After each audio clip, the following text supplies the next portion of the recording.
আজ সকালে উঠে ফেসবুক খুলে দেখছি যে নেপালের প্রধানমন্ত্রী বালিন্দ্র শাহ নেপালের যতগুলো প্রাইভেট স্কুল ছিল সবগুলো বন্ধ করে দিয়েছে এবং সরকারি স্কুলগুলো প্রাইভেট স্কুলের করতেও বেশি সুবিধা দিচ্ছে। বিষয়টা দেখে আমিও একটু গুগলে নড়াচড়া দিলাম, দিয়ে দেখছি যে গত 15 বছরে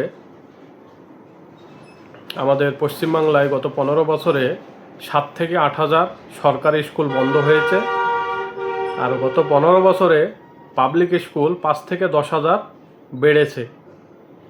এটাই হচ্ছে আমাদের পশ্চিমবাংলা, সোনার বাংলা যাকে বলে। আর আমাদেরকে 1500 করে ভাতা দিচ্ছেন, আমাদের মাদেরকে 1500 করে লক্ষ্মীর ভাণ্ডার দিচ্ছেন, আর শিক্ষার হার কমিয়ে নিচ্ছেন।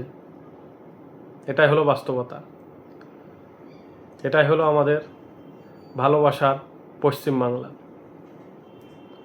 আর 15 বছর যদি এইরকমভাবে চলতে থাকে তাহলে এখন যতগুলো স্কুল আছে তার অর্ধেকও হয়ে যেতে পারে। তো আপনারা কি বলছেন তা সেটা কমেন্টে অবশ্যই জানান।